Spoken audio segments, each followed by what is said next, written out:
नमस्कार, मी रुपाली भोसले, म्हणजेच तुमच्या सगळ्यांची लाडकी संजना। तुम्ही मला ओळखता, मीही तुम्हाला ओळखते आणि मला असं वाटतं की आपल्या नेत्याला सुद्धा आपण ओळखतो। 20 तारखेला वोटिंग आहे। मी माझा अधिकार आणि माझं कर्तव्य नक्कीच बजावणार आहे। तुम्ही सुद्धा प्लीज घरातून बाहेर पडा। सुट्ट्या आहेत, सुट्ट्या काढा आणि वोटिंग करा। योग्य व्यक्तीला निवडून आणणं हा आपला अधिकार आणि आपलं कर्तव्य सुद्धा आहे। पण हे सांगण्यामागचा उद्देश किंवा हेतू हाच आहे की आपण फक्त एवढंच म्हणतो की अरे हे झालं पाहिजे, ते झालं पाहिजे आणि हे केलं पाहिजे, पण हे तेव्हाच घडेल ना जेव्हा आपण योग्य व्यक्तीला त्या जागी आपण बसवू शकू, तेव्हाच ह्या सगळ्या गोष्टी घडतील।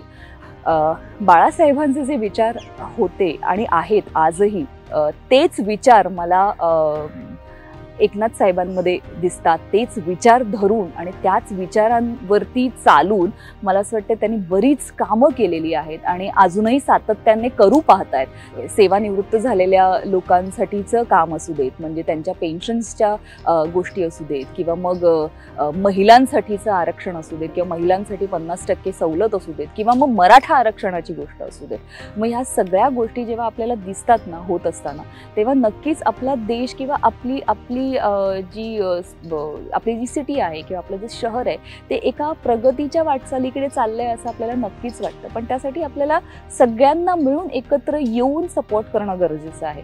म्हणजे मला असं वाटतं की धर्मवीर दिघे साहेब आणि बाळासाहेब ठाकरे ह्यांच्या विचारांनी घडलेले आपले एकनाथ साहेब आणि त्यांच्या विचारातनं घडलेलं हे हिंदुत्व, मला असं वाटतं हे पुढे तसंच जायला हवं आणि पुढे ह्यांचा झेंडा फडकायला हवा। आणि बरं, आता तुम्ही हेही म्हणाल की इलेक्शन आले की सगळेच नेते दिसतात आपल्याला, पण नाही।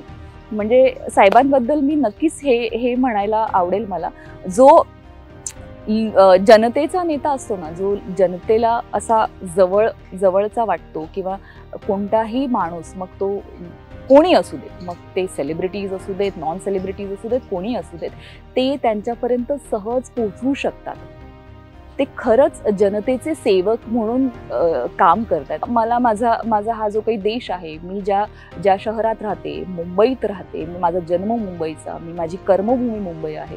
मला या माझ्या घराला अजून सुंदर झालेलं बघायला नक्कीच आवडेल। माझ्या पुढच्या जनरेशनने एक व्यवस्थित, एक छान, सेफ, सुंदर शहरात कशाला जायचं बाहेर, म्हणजे त्यांनी येऊ दे की फिरायला आणि त्यांनी म्हणू दे की बघा काय सुंदर आहे, काय सिक्युरिटी आहे, काय साफसफाई आहे, काय ब्रिजेस आहेत, काय रस्ते आहेत, काय इन्फ्रास्ट्रक्चर आहे, हे त्यांनी म्हणू देत की आपण जाऊन कौतुक करतो त्यांच्या देशाचं। मग त्यांनी आपल्या देशात येऊ दे आणि ते सगळं करण्यासाठी हे सगळे दिवस रात्र अहोरात्र मेहनत करतात आणि त्यांना सपोर्ट करण्याचं काम नक्कीच आपलं आहे। 20 तारखेला वोटिंग आहे।